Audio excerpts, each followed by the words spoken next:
Okay, time to get this thing started.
For any of our viewers just joining us, David should be here in just a second.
To those of you who are joining us, we're just waiting for David to get on. It's taking just a second. Thanks.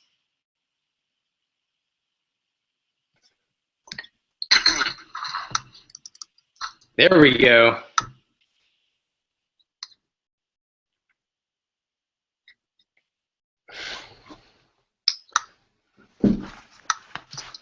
Okay, Scott, are you able to hear me? Yeah, I can hear you. I don't see you though, but I can hear you. Okay, hold on. Let me get the video. All right. Hold on. Let me. Yeah, shoot. I can't turn the video on. I'm gonna have to do this without video. All right. That's Yep. a shame. But okay. It'll do. It'll do. Okay. Hello. I see. Those of you who are joining us, we're just waiting for David to get on. It's taking just a second. Thanks. Yeah. Okay, guys. Sorry, I'm here and my video doesn't work, but I'm here in London and there just. we go. Oh, is the video working? No. Are you wearing a pair of headphones? You should put on a pair of headphones. Okay, hang on. I'll do that right now. Yeah. Okay, Scott, are you able to hear me? Yeah, I can hear you. It sounds like you're also streaming the video outside of the Hangout in the background.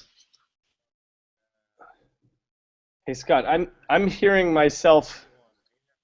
Yeah, it sounds like you're streaming the video, a copy of the video in the background. What's... Yeah. Hang on. So sorry. So sorry. No, this is good. This is really good practice for the next time the lab does something like this. Yes. Okay, so now I've got my headphones in, and I am. So for those of you who are online, thank you so much for joining us. We're really thrilled that you could be here with us, and what we're interested in is you guys ask us any questions at all about the V.E.S.T and or we'll just give you an introduction to it. So David, you might see there's a little QA button on your left. Yep, I see that. So people who are viewing the stream can ask questions via that. Yep, I'm looking at those questions. Yep.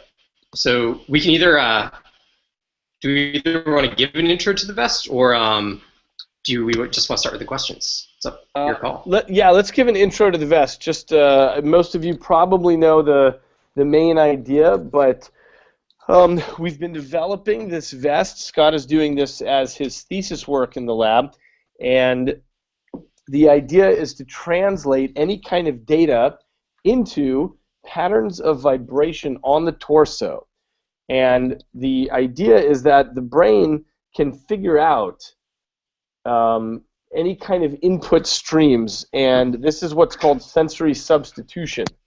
And the way to understand this, I think, is that things like your eyes and your ears and your fingertips, we're very used to these things, but they're fundamentally just arbitrary sensory peripheral devices. And when you look across the animal kingdom, you find all kinds of strange devices like magnetoreception or heat pits in snakes or magnetite in cows and birds. And so essentially the story is that whatever you pass into the brain figures it out. It's happy to figure that out. And so that's what allowed sensory substitution to take on its own steam starting in the late 1960s. But what has prevented sensory substitution from really taking off is the advent of cheap wearable computing. And so that's where this project comes in. We're building a V.E.S.T with lots of small vibratory motors on it, and the idea is that this allows us to convert any kind of data stream into these patterns of vibration. So one of our first things that we're really working on as an important proof of principle that has social consequence is using this for deafness. So the idea is for somebody who is deaf, even at any different level of deafness, the idea is we take sound from the environment, and Scott programmed it up so that the Android phone captures the sound, does all the computation on the cell phone, and then via Bluetooth passes the information to the V.E.S.T. And the V.E.S.T then vibrates with these algorithms that we've been developing.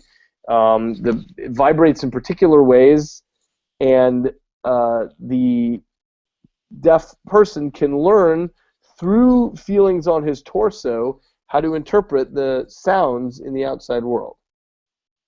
So that's the overview, and any kind of questions about anything, we'd love to answer. Cool.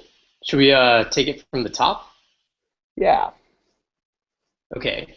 So the first question from Un Hombre Tranquilo is Okay. Pretty bad Spanish, guy. It's un hombre tranquilo. yeah, well, I'm from the Northeast, so. Okay. So let's see. Will the V.E.S.T work with any kind of deafness? I have nothing inside my inner ear because of infection I got as a child, so I hear with a Baja implant. I'm guessing a brain implant or some sort through, I guess, the head bones. Yeah. So in other words, it's bone conduction that he's using. Okay. Yeah. This is actually perfect for this kind of situation, because the idea of sensory substitution is that we're sending the information to the brain not through the normal auditory channels, but we're completely circumventing the auditory system and sending it through the torso. So the answer is that it's an absolutely perfect scenario for the V.E.S.T.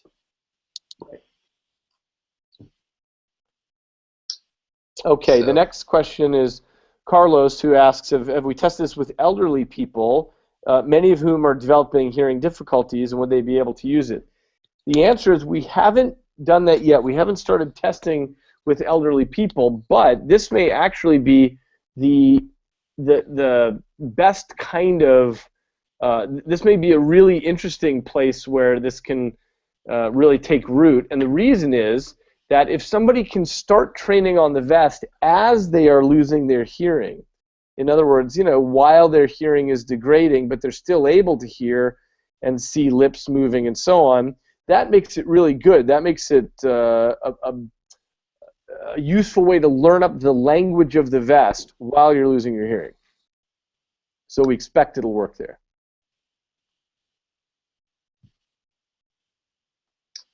Okay, so here's another one from Adil Toba. I apologize if I'm pronouncing your name wrong. Why did you choose to use a Kickstarter to fund this project rather than a grant? That's a good one, but I'm going to let David answer that. Yeah. Yeah.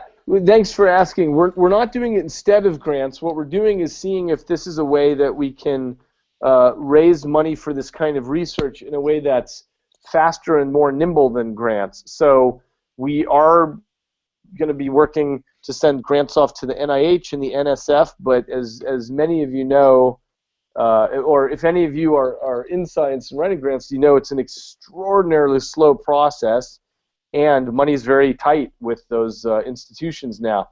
And what we're doing is the kind of work that's both innovative and fast-moving, and it might take us a year to get this funded. Again, for those of you who actually write grants to NIH and NSF know, it's because money is tight, what they're most interested in is incremental research that takes what's known and moves it to the next logical step and so on. What's harder to get funded nowadays is stuff that's really innovative, and so we wanted to go for a platform where we could really try to do something fast and nimbly. Good deal. I got to remember, apparently we can select these questions on the right, and then it will record distinct answers for them. So. Oh, smart. Okay. Yeah. Let's see. Do you want to pick one? Yeah. Let's take the next one. So the and Scott, how do I click on it to make it? I'll let you do it. Do you see? Yeah. Which one? Yeah. You just start reading. I'll hit. Yeah. Okay. So Adil asks again, can a deaf person recognize speech? Can a deaf person recognize speech through these vibrations or enjoy music? And the answer is the algorithms that we're developing right now are optimized for speech, just like, for example, on this Google Hangout right now, it's not actually a pipeline of exactly our conversation. Instead, there is an algorithm that compresses speech down to the smallest number of bits that it can, and then sends those bits across the internet, and then those get unpacked at your end. And so we're doing essentially the same kind of thing, and it's optimized just like this is for speech. But if we were to play music right now on this Hangout, it probably wouldn't sound that great, and we suspect it'll be the same sort of issue with the V.E.S.T. The other thing is that it's very straightforward for us to train people on speech because we can give them a word and or lips to read, and we can give them the pattern of vibration on the V.E.S.T, and so they can put these all together. But if somebody is profoundly deaf and they were born deaf, it's a little harder to even think about how we could train them for music. But anyway, so it's primarily for speech. I guess just to add to that, it's primarily for speech at the moment. At the end of the day, we only have so many motors or little tactile interfaces we can fit against the skin. The more of those we can fit, the better quality the algorithms we can produce. But we have to throw out information, and the way we choose how to bias to throw out that information is to throw out information that makes the speech signal itself more relevant.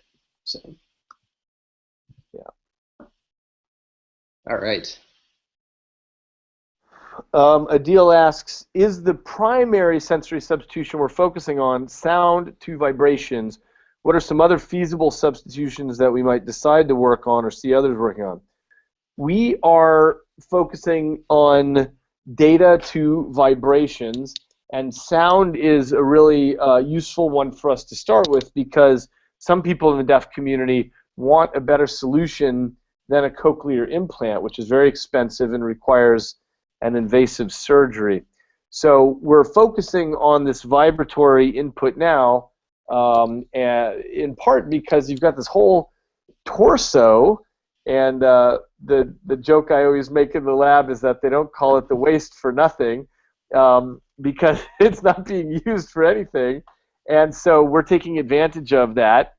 Now there are other groups that are trying things out. There's a group that does sensory substitution for vision, and they have a little electrotactile grid that they put on the tongue, and that works extremely well. This is called the brain port, and it's one of several examples that really lets us know exactly, how plausible this whole thing is.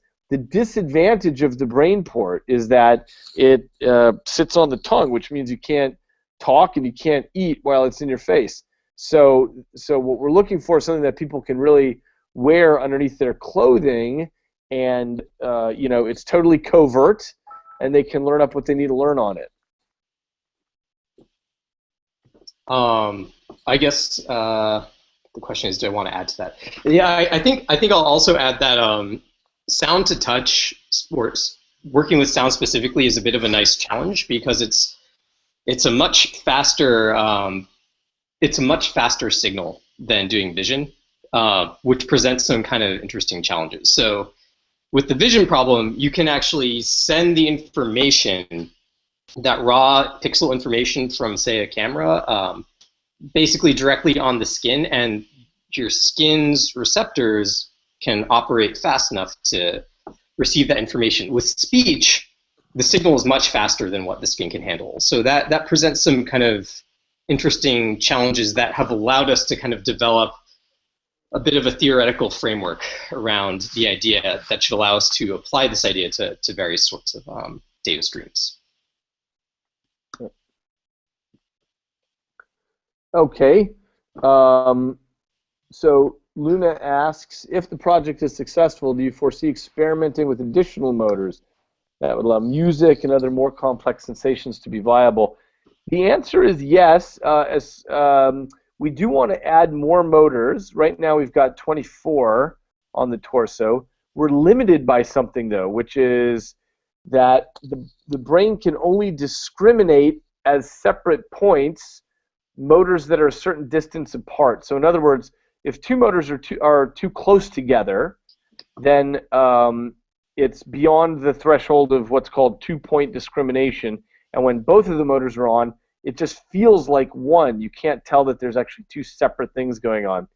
And the torso doesn't have really great spatial resolution, so there's a fixed number of motors that we can fit. So the answer is we want to, in the very near future, be adding more and more, but we're limited to that total number. Can I also add in? Yeah. Just to play devil's advocate a little bit. One of some of the work we've looked at is trying to play back sweeps of motors against the skin. So you put a bunch of motors really close to each other, and then you turn them on and off really quickly in succession to give kind of the feeling of a sweep. And we've found in some of our work that people can discriminate between these different kinds of sweeps. So I mean, the question is, can we fit more of these motors against the skin, and somehow our perception will integrate over kind of these complex patterns that arise or something, if what I'm saying makes sense, rather than just purely obeying two-point discrimination. Yeah, that's right. So we might have a way to beat it a little bit, but in the end, there'll be some limit to it. Cool. Okay. So Carrie asks, how do you begin to create a standard for the different vibratory patterns that you create? Can you explain if the movement is associated with words, sentences, and how you came up with what you plan to use? Good question. The answer is we're experimenting with several different algorithms. In other words, ways to take speech information in, let's say, 20 millisecond chunks. So imagine a speech signal through time, and every 20 milliseconds we're taking a chunk of that, and then how we map that onto the motors, there are actually an infinity of ways that it can be done. So just as an example, one of the algorithms we're trying has to do with each motor representing a different frequency bin. And Scott came up with a way to look at a corpus of English speech and divide up those frequency bins in the most clever, optimal sizes, so that each bin is of a different size and placed differently, that captures the most information for English speech. But there are other ways to do it too. For those for whom this term means something, there's this idea of having basis functions, where each motor then represents the coefficient on a basis, on one of the basis functions in this set. And if that's detail, then don't worry about it. It just means that each individual motor can sort of represent something arbitrary, a particular speech sound, think of it that way, and each motor represents how much that speech sound is there in that 20 milliseconds. So there are lots and lots of ways to do this, and so what we're doing right now is comparing head-to-head a few different algorithms using fresh, naive subjects for each one to see what ends up being the most effective. Cool. Okay. And the next question by Nicole is similar, and so just in case Nicole didn't hear that, or anyone else didn't hear that, the question again is, how do the words come through in vibrations? Are they broken down into phonemes? And the answer is they're broken up in ways. We're using essentially the most cutting edge algorithms that are available in order to figure out what the best way to have each motor represent something about the sounds, but probably in the end the algorithm won't be anything that can be explained one-to-one, as in this motor represents this phoneme. Were you going to answer this, Scott? Yeah, I just want to add that that we are, just to clarify, that we are actually presenting essentially the raw information still to the torso. That's just kind of been mathematically tweaked in some ways. So we're not actually doing, like, say, taking a word and then breaking it up into phonemes or doing some sort of phoneme or word detection and playing the actual phonemes back, but it's actually the audio signal, much in the same way that the audio that's being sent through this Hangout right now to your computer is still an audio signal. It just has a different mathematical representation. Hopefully that didn't create more confusion, but Okay, let's go on to the next one. sure. There are many ways. Any word could be said with different tones and pitch and so on. And is all of that information communicated by vibrations, or do you use some kind of speech recognition process first to remove all that other information besides the word itself? Yeah, good question. It's related to what we've been talking about. The answer is what we're passing on to the torso is the raw sound signal. So if I were to say dog or dog or dog or any of that, it would be exactly like your ear receiving that, and your brain has to do the work of figuring out that it's all the same word. What we're passing to the torso is just the sound information, chopped, sliced and diced through this algorithm, but yeah, all of the information, the tones and pitch and so on, is communicated. We're not using the vibrator, the motors to represent a phoneme or a word. Anything to add, Scott? Nope. I think that covers it. Okay. Let's see. So do we want to talk about the kinds of deafness again, or sure? Sure. Let me select this real quick. This one I must have forgotten to hit select on earlier. But just to add to that, so we do think, just going back to how David answered it earlier, this sensory substitution is great because we're circumventing the system that isn't working, in this case, your auditory system. So we hypothesized that the V.E.S.T should work with any kind of deafness. What would be interesting to see is how performance differs between people who have different types of deafness. Specifically, people who are born deaf versus those who go deaf later in life.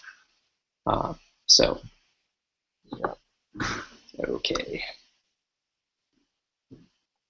So we got a question from Preston here. Okay. Okay. Let me put that. You want to go ahead and select it? Yep, it's selected. Go for it. Yeah. Okay. So Josh asks, what other? It doesn't look selected on my end, by the way, but I'll go ahead and say. What other information besides speech could one theoretically send through the V.E.S.T? Could you elaborate on the Tweety sense? So, thanks for asking. What we're doing right now is concentrating on sound for people with deafness because it's a very straightforward sort of project. But what we're very interested in is passing things like real-time data streams from the internet into the V.E.S.T, such as stock market data or weather data, and seeing if the brain can have a new kind of perception, a brand new sense. So imagine stock market data being fed in at the, let's say, half-a-second time scale. So all day you're walking around and you're plugged into the economic movements of the planet. And the question is, would you develop a sense of where things are going, and you get an intuition that oil futures are about to crash, and you don't even know why. You don't even know why you're feeling that way. That's what we're interested in exploring. And I think the key with this, we'll presumably be ready to start that in just a few months, but the key is going to be using naive participants who don't already know anything about the stock market, because people who are professional traders have all kinds of cognitive biases that might override and sort of prevent a really good learning by their brain about these signals, because they know too much in a sense. So anyway, that's what we're interested in doing, is trying this with naive traders. And then as far as the Tweety sense goes, thank you for asking about that. I Scott and I gave a talk at a conference some months ago, and we talked about this possibility of what if you could, given that Twitter is the consciousness of the planet, what if you could feed in tweets all day long, like the top trending kind of tweets, if you could find a good way to do, some sort of natural language processing on this giant stream and then pass that in as you're walking around through the vest all day, would you get a tweety sense, kind of like a spidey sense, where the idea is that you are plugged into the consciousness of the planet. You know when things are going on, or at least you have sort of an intuition, like oh, I think something just happened in Syria, even before you're able to articulate why. So that's what we're going to be testing with that. So for the conference specifically, just to give some details on the kind of toy example we created, we just took a hashtag and did a really simple sentiment analysis to figure out if the tweet was positive or negative. And then we mapped like positive as upsweeps and negative as downsweeps on the vest for that one specific hashtag for the conference. But yeah, it would certainly be, there's a lot more stuff we could do with that. It was just a toy example. So cool. Okay. All right. Robert asks, is the type of sensory substitution this vest creates possible through a smaller wearable device like a sleeve or a wristband? And the answer is yes, and that's something we're working on kind of as a side project right now, is seeing the different form factors that we will be able to use for this. One thing that's really nice about the vest is that it can be worn under the clothing covertly, and we can fit kind of a large number of motors on it. A wristband is something we're building, but it's going to, fundamentally have 4 motors or something, which means if you can only transmit 4 bits of information at any time, you can't do really sophisticated, rich data. A sleeve gives us more motors to work with, but it requires a sleeve, and for those of us in Houston, Texas, we hardly ever have long sleeves on. So that's why we're really pursuing the torso the most. We were also figuring if we really need extra skin, that we'd sort of make leggings that run down the legs too, because those are available, and most people wear long pants, even in Houston, Texas. And so, yeah, but I think for smaller applications, by which I mean you don't need as much bandwidth, you don't need 24 bits, you can just get away with 4 bits. For that, a wristband will be really nice. Cool. Okay. Okay, and Un Hombre Tranquilo wrote that he's a fanatic of the lab's work, and he wishes us success. So thanks very much for that. We really appreciate that. We really appreciate the support that everyone's been giving us on this project. It's been really wonderful. So that looks like the entire question queue. I see we have 11 viewers out there. So if you have any questions for us, this is certainly your chance to ask us. So I encourage you to hop on the little question tool and give us a few questions. I think we're around for maybe another 20 or so minutes. What do you think, David? Yeah, yeah. I'm really sorry that my camera doesn't work. Actually, you know what? I'm going to try something. I'm going to reboot my computer. So I hope people stick around. and yeah, I'm just going to reboot this, and we'll see if the camera works when I do that. So this is everyone's opportunity to ask me a question. Yeah, that's right. Ask any everything you've ever wanted to know from Scott when I'm not around without something to say. Okay, so I'll be back. I'll be back. Cool. Okay.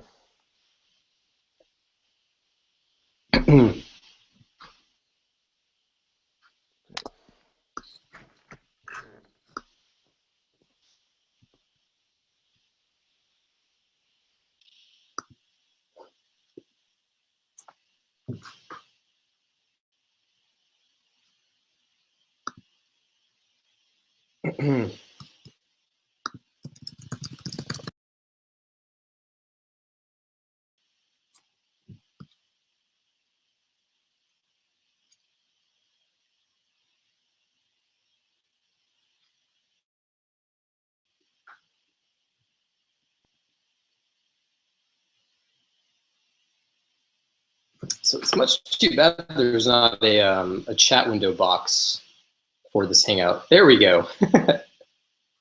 If these could be a mass-produced product, okay. I guess I'll take this from Luna. So if these could be a mass-produced product, what do you think the retail price point would be? A lot of that hinges on use. I can say that the current cost of us to prototype what we have right now, what you've seen in the video, we did that for less than $500, but that was all kind of off the shelf components. Nothing was actually really custom designed. It's a bit hard to say. Right now we're liberally estimating less than $2,000 for like a full kind of torso vest suit if it was covered in motors. Ideally, I would love to see that as low as possible.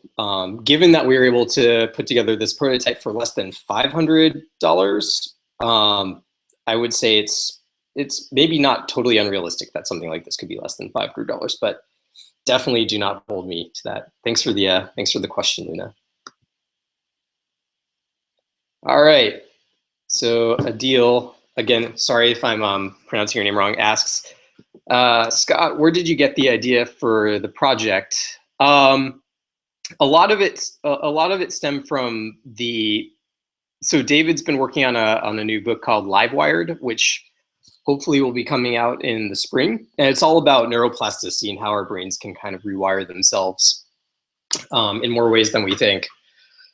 So that we were kind of brainstorming kind of what would be the ultimate test of demonstrating the brain's plasticity. At one point, we just came up with this massive list of ideas and struck them down one by one until we kind of focused on the sound to touch problem. In particular, because it's a really challenging problem. A lot more so than the other types of data streams that you could feed into the body, I would argue, just because it's such a high throughput data stream. It's very fast. Okay, cool. Emoji tracker from Robert Dale Smith. Thank you. I will check that out after the Hangout. Okay, let's see what we got. Oh, there, David, you're back. Maybe.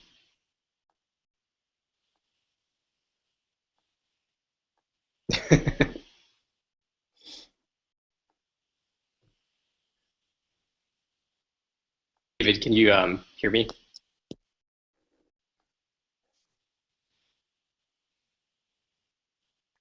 Hang on 2 seconds. Okay. Can you see me now? Yeah, you're good. Okay, good. I'm so sorry that that happened, that I had to reboot. Okay. All right, so who's still here? Yeah, we got yeah, we're good. Oh, okay, good. We got some good questions too. All right, well, let's do this next round then. All right. Will contributors have license to build a startup around the code research you're making available through the Kickstarter? Build a startup around the code or research. So we do have that one reward where for the hackers and makers, where I'm just going to show them how to do basically real-time audio processing in Bluetooth. Yeah, that code for sure. Unless you disagree otherwise, but I think we'll totally open source that. To be honest, it's stuff that you can find anywhere. But when I was working on the project, I never really saw any examples of people doing like multi-threaded real-time input directly to audio output or real-time Bluetooth. I never saw any good examples of that, so this will be a nice thing for people. I basically had to grasp at various sub-examples around the internet to put those to put that together. So cool. Okay. All right. Carrie Galloway asks, since you're funding this on Kickstarter and you guys are working for Baylor College of Medicine, who's going to own the research and IP? The answer is because we work at Baylor College of Medicine, Baylor owns the IP. Our plan is to start a company around this if this works. In other words, to spin it off as a startup, which is typical to happen out of universities and research institutions. And then we would license it from Baylor someday, but the contractually, Baylor owns the IP. Can I actually quickly ask? I don't know if this is the right form to do so, but did we figure out what happened with Rice on that? Oh, right. Rice also owns. Yep, actually, that's a good point. Rice also owns the IP because Scott officially is a graduate student at Rice University across the street, and so Baylor leads the IP, and Rice owns a fraction of it. That's sort of subcontracted. I just had to go through a wrench in things. Okay. Okay, cool. Does your Philip asks, does your research in time perception also play a role in sensory substitution? You know, that's a great question. I don't know. I think of them as being separate lines of research without much overlap, except to say that we have to do a lot of thinking about time in terms of, you know, let's say we're taking a speech signal. What is the chunk that we capture? Right now, Scott's using 20 millisecond chunks of the speech signal and passing that to the body. We have to do, you know, we've been forced to do a lot of thinking about how fast can the brain take in different frames of information from the torso. A lot of that has to do with just the physical properties of the motors and what they're able to, you know, how fast the motors are able to come on and off. But other than that, other than thinking about that issue, and we have to think about that same issue when it comes to, let's say, passing stock market data. For those of you who follow this issue about the, you know, traders are now doing things algorithmically at the microsecond time scale with stocks going up and down. The brain wouldn't be able to follow that, and so we have to also do thinking there about how often do we refresh the stock market data on the torso. Other than that, I can't think of too much overlap, but thanks for that question. Now that you've planted the seed, I'm going to think more about that. Okay, next question if you want to select that, Scott. Sure, yeah. Got it. Okay, so Adil asks, it hasn't shown up on mine as being selected yet, but maybe it's just easier. Hopefully it's not just using my audio stream to answer these either, but we'll see. I do know, so the whole Hangout is being recorded, so people can still go through. The nice thing about the kind of the Q&A app is people can like select a question here to recorded answer, but either way, it should all be you. So cool. So Adil's question is, do you plan on mass producing these vests eventually? Would you need, would something like this need to get FDA approval? So the answer is yes. We do want to mass produce these vests.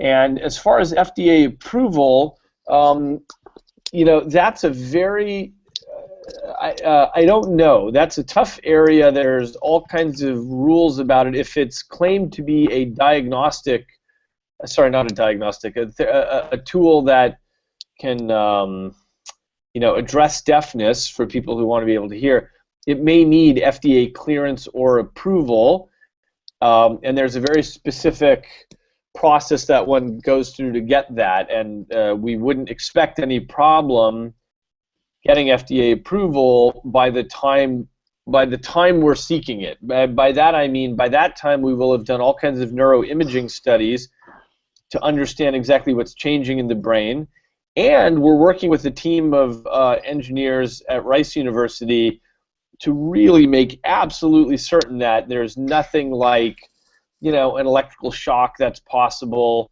And you know, if somebody's walking with the vest out in the rain and it gets wet, that there's nothing that can happen in terms of danger to the wearer. So we're going to go through a lot of time and trouble to make absolutely certain that it's safe. So we wouldn't expect any problem getting FDA approval, and that will probably be necessary for us in the end. Cool. Okay, do you want to click on the next one? Sure. I covered the emoji tracker one. we'll check it out offline. It looks really cool. So I'm going to go for Michael's question. Great. Thanks, Robert. Okay. Just joined, so I didn't miss this. Are you guys also working on, what are your thoughts on multi-sensory wearable devices for handling complex data sets? So let me make sure I understand the question. For handling complex data sets. So EEG is essentially stuff going out of the body to measure the neural activity, whereas the V.E.S.T is about inputs. It's about inputs coming in. So I want to make certain that question. I mean, in general, wearing multisensory wearable devices for input is a really interesting idea. We haven't thought about it yet. But if there's a way to do, let's say, vibrotactile on the torso, plus doing, electrotactile on the forehead, or, like combining it with the brain port, which is electrotactile on the tongue, something like that that'd be really interesting. We're still at the foot of the mountain on this, trying to do it with one. Scott, did you have anything to add or any other interpretation of that? Just so while we were working on our experiments, one of my lab mates had the idea. He thought it would be useful to see kind of a real-time visual of what's going on in the V.E.S.T, going on with the V.E.S.T motors while that information was being tactilely presented. Oh, cool. So just in terms of like adjunct information, like sideband information that you're getting, he thought that would help a lot, at least for his discrimination of the patterns and the vibration. Yeah, cool. Well, actually, that leads perfectly into the next question from Manu Sharma. So it's great to see you here, Manu. He's asking, patients who get cochlear implants, they go through this very structured way of teaching them how to understand what's being said, and we planned similar training schedules for the V.E.S.T.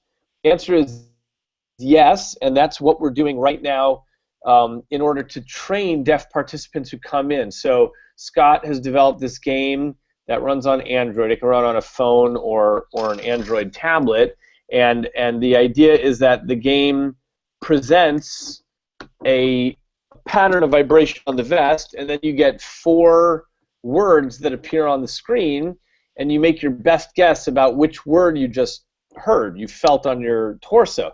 Now, obviously, at the very beginning, it's a complete guess. You have no idea which word, so you guess. But what happens is people's performance starts to go up. Now, this is an old idea. This is, I forget the company. It might be Rosetta Stone or one of them like it, but it teaches language this way, where you hear some word, let's say Japanese, then you see 4 pictures, and you have no idea what the word corresponds to, so you guess, and through time, you start getting better and better. And you're doing unconscious learning this way. So that's what we have set up right now, and that's exactly what seems to be working. The other thing is, if somebody has, for example, lip reading skills, then the other thing we can do is just put the V.E.S.T on and have them, in real time, be hearing the world and feeling it on the V.E.S.T, and watching what people's lips are doing, or watching subtitled videos that we might show them. So that's how we're going to train. I think it's fun for people to just throw on some Netflix or something. Force people to watch Netflix for an hour a day with subtitles on. Yeah. Okay. Okay, and Manu adds to that sometimes cochlear implants aren't successful because there's not proper training or compliance. Yeah. Compliance maybe the only advantage we have over a cochlear implant is that we can keep track automatically with our game on the Android phone or tablet. We can keep track of exactly how many training sessions people are doing. Beyond that, though, compliance is always a difficult one to solve if somebody doesn't want to do something. Okay.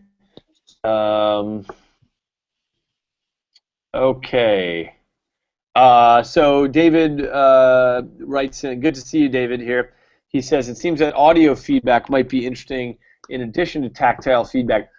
I agree with that, but I tell you, one of the big advantages of the tactile feedback, and David, I don't know if you've been here for the whole Q&A or just came here, but one of the advantages of the tactile feedback is that the torso is not really being used for anything else.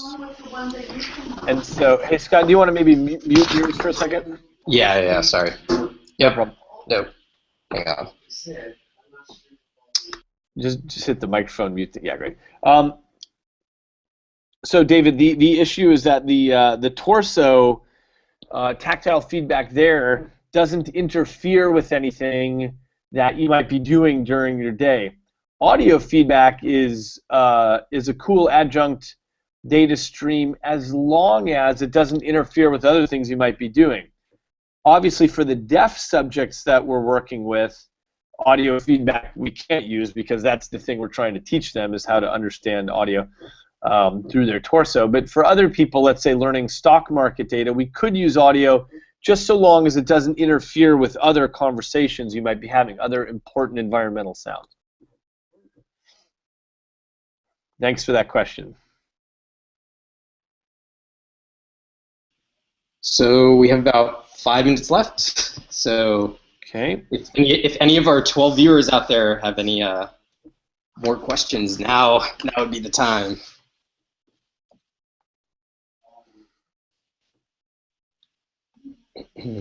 For what it's worth, I'm here in London now. I just came back from visiting Sigmund Freud's house. He had to flee the Nazis in Vienna and moved to London near the end of his life. And so I was just at his house and looking at his couch, his famous couch, which you know, at that time, what was that, 80 years ago, there wasn't high-tech brain scanning, and so that was the best tool of the time for reaching into the inner world of the brain.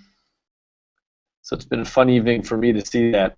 It's midnight here in London now,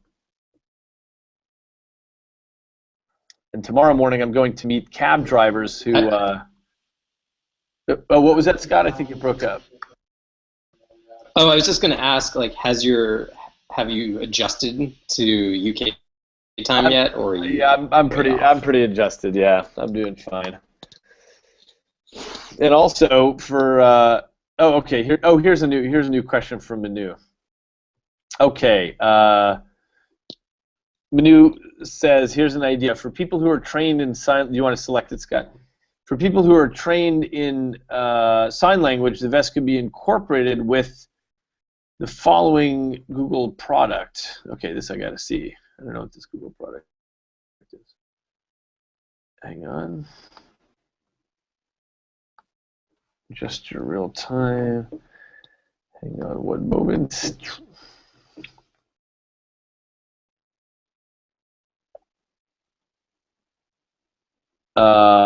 It's loading very slowly at my end, but I'm guessing now that it does. It figures out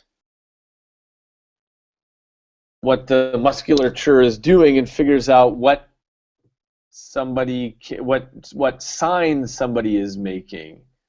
Yeah,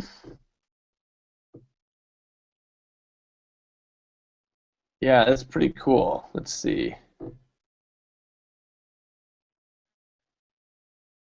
Train sign language. Yeah, cool. All right. I have to think through it a little bit because on my first glance, it looks like what's going on with Google Gesture is that it's looking at the musculature and at the signs that you're outputting rather than inputting.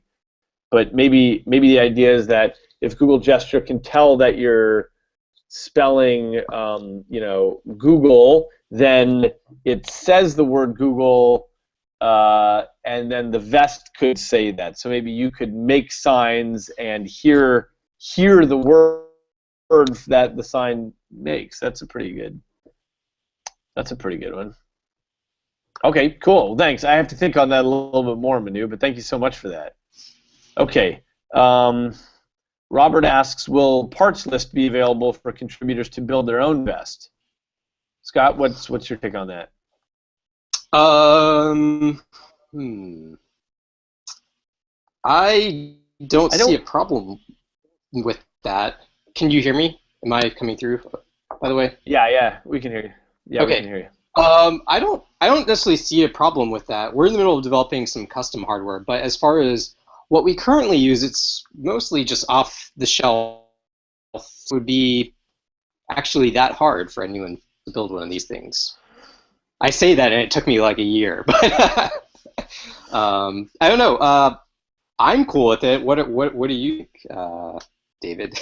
I don't know yet. I don't know. I mean, because we are planning eventually, once we've really perfected this some years from now, to commercialize this. We believe in the open source movement, and we think that commercialization can be compatible with open source.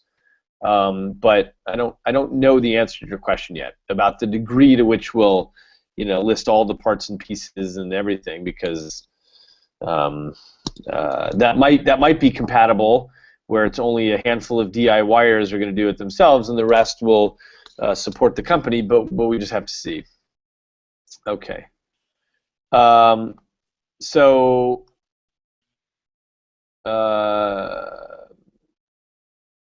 How far will the Phillips. what did you say, Scott? I just said, yeah, I would say either Carrie's or maybe Philip's question. Yeah, so Carrie asks, how far will the 40K of funding go, and how did you come up with that number? The answer is it doesn't go far at all. That's graduate student salary. So the way we came up with that number is that funds Scott for a year, and that's salary plus for that number. And what you can see is that, Scott's a brilliant and talented researcher, and 40K ain't much to have that for a year. So that's how cheaply we scientists come. Okay, thanks for that question. Joshua asks, and the answer is no. It's an untouchable couch, so I was able to get up right next to it and take pictures, but I was not able to sit on the couch, unfortunately. Okay. Philip asks, have you been thinking about pedestrian navigation as a potential application for the V.E.S.T? That's interesting. The answer is we've entertained various ideas like this for a while. For example, there are really cheap devices you can get that do sonar pings and vibrate back at you with a frequency that matters, that tells you how far something is away from you. So if you're really far from, let's say, a wall, it's a low frequency vibration, and as you get closer and closer to the wall, it vibrates more. And so we played around some years ago with using these things attached to somebody so that blind people could essentially, instead of using a walking stick, could use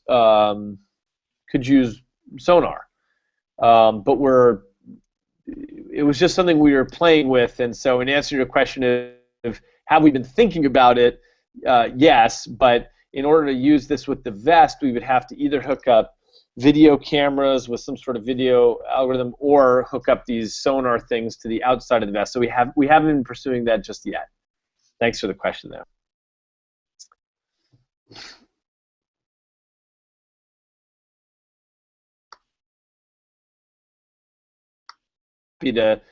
To put that out, and we're using eccentric rotating mass motors. So we'd be happy to list on the website the exact parts.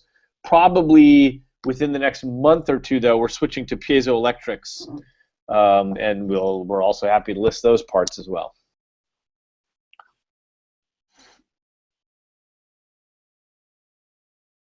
Okay. Cool. Well, that's about an hour. So yeah. Okay. Good. We want to call it a day, but I'll go for it. Well, here in England, it has just been called a day because it's now tomorrow. It's midnight. So, okay. Well, thank you so much for joining us. And any questions that you have, please keep in touch.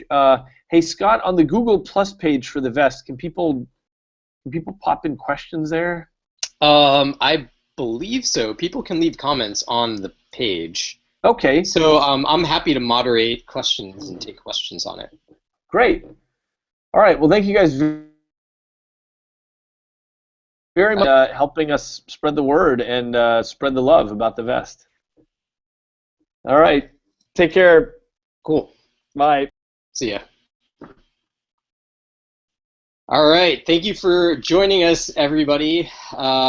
Michael Rubin, it's a great question. How far away do you think we are from wearables that facilitate direct brain-to-brain communication? Unfortunately, I need to run too, but I do want to answer that at some point. So I would suggest, if you have a moment, to leave that on the Google profile for our V.E.S.T projects wall.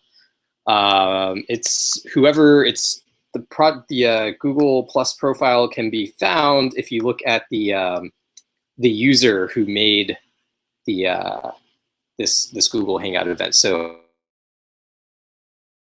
host the V.E.S.T by David Eagleman, and this is the Novich, if any of my family is tuned in. Anyways, thanks again, everybody, and perhaps we'll do this again soon. So take care.